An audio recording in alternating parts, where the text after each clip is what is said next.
Hello, welcome to Dorothy's Lockdown Diaries Day 2. I've got to be honest, making videos is very difficult. It's very nerve-wracking. It's almost like the start of an adventure when you're not entirely sure how it's going to go, and therefore you're not sure if you should do it at all. And that's pretty much how I am with videos. So we're going to go with Day 2. I am on Daddy Daycare today, so I can't get down to the speed shop. But I am joined by Dorothy.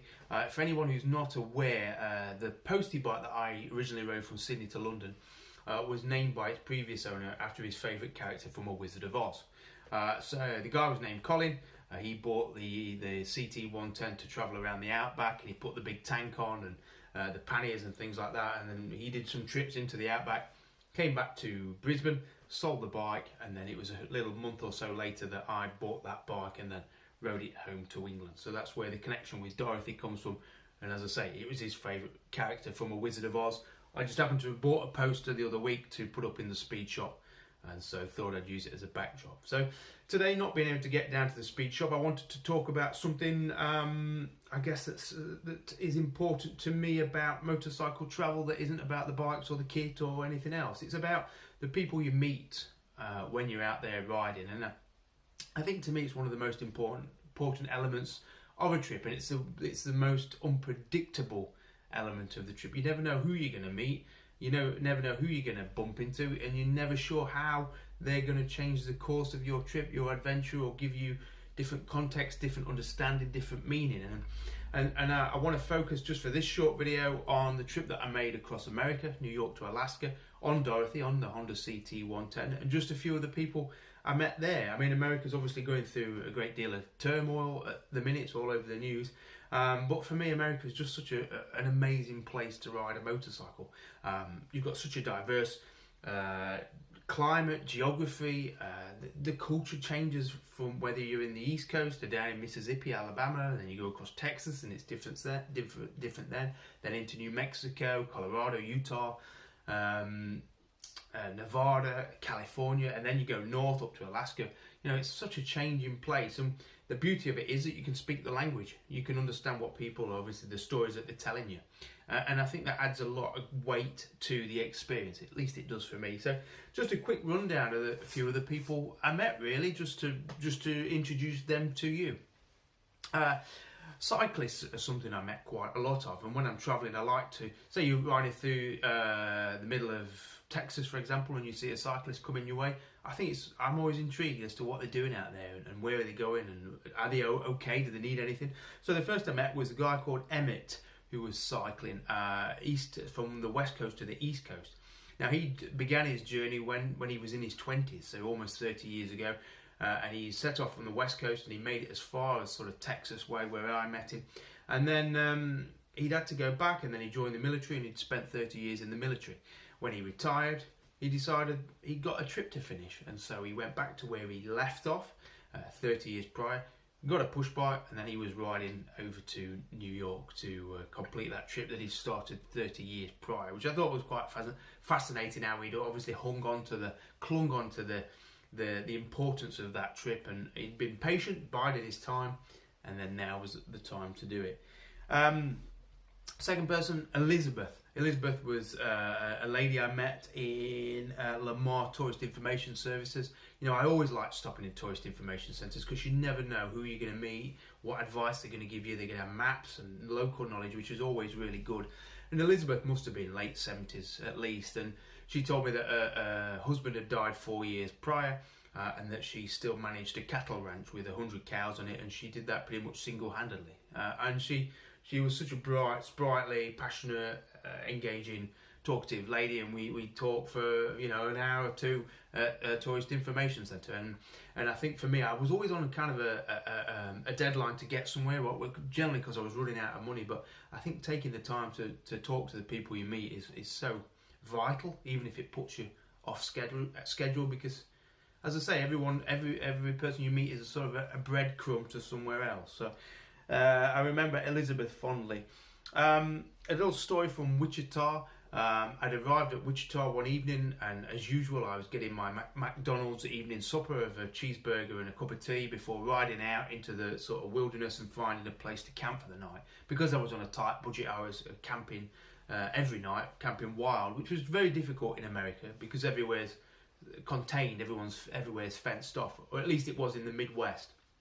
And I'd gone into Wichita, into the town, which is in the middle of nowhere, in the prairies, and I'd gone into McDonald's and I was in the queue, and the guy in front started talking to me. He was from Taiwan originally, lived in America, and he was driving his son to college out in California, and he said, "Where are you staying tonight?" And I said, "I don't know, I'm going to go and ride out and find somewhere to put up my tent in the middle of nowhere." And he says, "I can't do that, I can't allow that." He says, as a father, I can't allow somebody else's son to do that, and so I'm staying in the hotel over the road. I'm going to go over there now. I'm going to book you a room, and I want you to stay and enjoy a night's luxury. And I thought, you kind of in a bit of disbelief. Is there a catch? No. And the bless him, he took me across, and lovely hotel, Best Western I think it was, and he paid for a room, and he said, I don't ask for anything. I don't ask for your company tonight. I don't want to, we don't have to hang out. I just want you to do something good for someone else. And so that night, instead of sleeping in a tent by the side of the road or in a ditch, I was in a nice, beautiful hotel, warm, dry, able to wash, do laundry. So I thought that was a really good reminder that just talking to people who knows what might come of it, good or bad, I guess. But on that case, it was good. Another person, I'd crossed over the Colorado Rockies, ridden from Colorado Springs down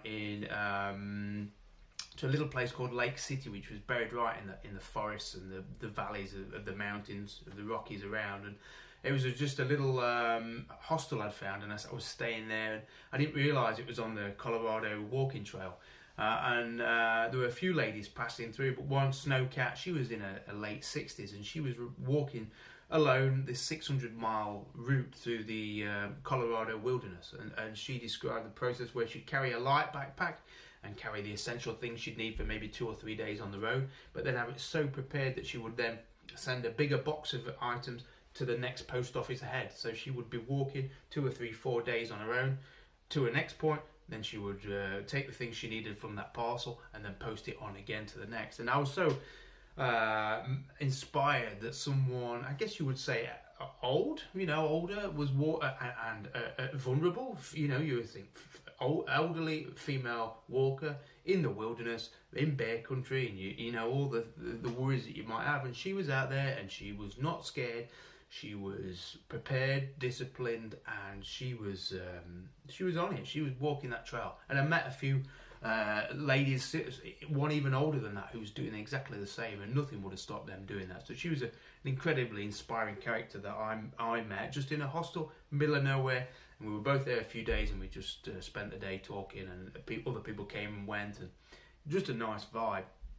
Naomi, I met Naomi in a lay-by in Grand Canyon, just riding along the ridge, a dark, stormy night. I was on the way to camp there at the national park, and she was pulled in a lay-by. And when you see a biker pulled in on their own, I don't know, the instinct is to stop. So I pulled over, and she wasn't a tall lady, and she got a big guzzy touring bike. I'm not sure what model it was, but a big bike. And she'd just done 10,000 miles travelling with a friend at times, but sometimes on her own. She'd done 10,000 miles down into sort of Texas and Mississippi, and then was riding back home. And she was her friend had ridden enough that day and was actually camped by the entrance to the park, maybe 50 miles, 40 miles back, and she was pushing on to find a campsite. But she was just there, side of the road, I think, just taking a breather. And you stop and you think, wow, that lady's just ridden at least 10,000 miles. I don't remember the exact figure, but she was just out there doing it, and she still had to get to LA, I believe. That was her final destination. John was the grocery store owner in Seligman, which is the place on Route 66 that gave inspiration for the film Cars. And it's a little town that's been uplifted by a barbershop owner who saw the potential in old Route 66 towns as tourist towns, and so because a lot of the towns on Route 66 are just dilapidated. The bypass came, or the interstates came, and nobody went through these towns. It is like it is on Cars. It is exactly like that. And so all these once thriving little towns and villages, they just died overnight. And this is the hairdresser, the barber. He was inspired to pump life back into a place called Seligman, And so I stopped there, stayed in a motel, and the guy who worked over the road in the grocery store was a Macedonian who lived in LA and had so many stories, and he was a character of great intrigue, because you kind of felt there was so much beneath the surface that had gone on in his life, and his dream and ambition was to move back to Macedonia to see his family again. But he made me sandwiches for my dinner that night, and he said come back across the next morning, and he made me sandwiches and a packed lunch to send me on the way that next morning. But he was such a bright soul. He spoke so passionately. He was a man of religion, but didn't use that to I don't know, make you feel bad that you weren't a religious denomination. He was a passionate, caring person, and it was a pleasure to have met him on that one. John and Natalie, who were the people in Seattle who I left the bike with at the end of the New York to, East Coast to West Coast trip. I left the bike with them over the winter, came home to England, worked to earn some money to then ride up to Alaska. And they were guys I just met on the internet. You know, they just on Facebook, they were into small bikes, small Hondas. They'd see my story and they'd said, if you're ever in Seattle and need anything, give me a shout. And they were just the most amazing couple you could ever hope to meet. They hosted me for the week or so that I was there in Seattle. At the end of that trip, they stored Dorothy safely in their garage, kept her primed and cleaned and ready for the 4 or 5 months I was away. And then when I came back, John had, he'd got her out ready, and we had to do a rebuild on the top end and get the rear wheel relaced, and he took me around town and out to places to get things fixed. And they were just the most caring, honest, helpful people. Again, you could hope to meet. And just the power of Facebook in that chance. And it was great to host them equally when they came to England maybe 3 or 4 years later, and I met them and we went for a ride out on some bikes that they'd rented. So, and then last but not least, Seth and Calvin, who I met just before crossing the Alaskan border as I went up through British Columbia. Seth was an ex-Mormon, or an alcoholic ex-Mormon, who was off to find peace and solace in the Alaskan wilderness, working on the trawler boats. He'd moved up, or he was riding up from sort of Utah on a KLR 650, and he was just free with the wind. He was riding north. He'd been offered some work, and I met him on the road, and we rode together, and we shared camp together, and we had some good stories. And we reconvened in Skagway at the top of on the border into Alaska, and I spent a good week hanging around with him, and he became a real good friend who I had a lot of admiration for. He was such a character. We went on the tourist train out to the mountains, and he would be singing and yodeling, and he didn't have a care in the world, and he was a good person to be around, a lot of good energy. And Calvin equally. Calvin was coming the other way. He was about to ship his bike from San Francisco to Russia, and he was riding down from Alaska to get that boat from San Francisco, and he was embarking on the start of an amazing adventure, and it was great to see 3 months later he completed that trip. He shipped his bike to Vladivostok and rode all the way through Russia into Europe, and then eventually shipped his bike home. So that America trip, New York to Alaska on the postie bike, yes, it was great for me. You know, I was coming out of a depression at the beginning of that trip. It was what I needed to get me back on the road. But what was a big part of that was the people I met. I obviously enjoy the scenery of America. American scenery is like nothing else. The wilderness as you ride through places like Grand Canyon, Monument Valley.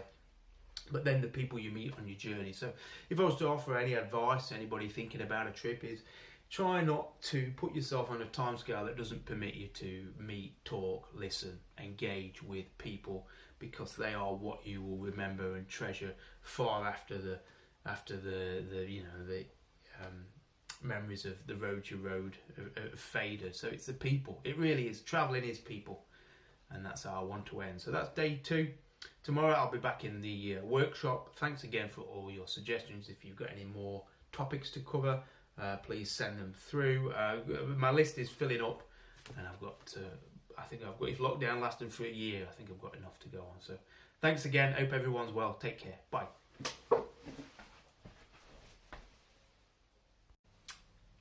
And I just remembered that I forgot someone, and I really shouldn't have. Johnny Equinunk was a man who lived in Equinunk, which is about 2 hours out of New York, and I'd met him on a forum as I recognised the name. Equinunk is where is a little village where I did Camp America maybe 10 years before, and I recognised his name, and he said, well, yeah, if you're ever coming through this way, then let me know, and I'll host you.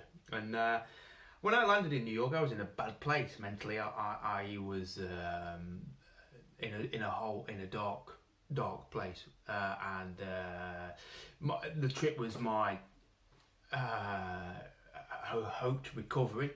But it was arriving in New York with no plan and £500 was probably the most terrifying prospect and terrifying place to be in, as it was. And so I'd slept on the streets in New York that night, just literally curled up beside the bike in the rain on just in Manhattan.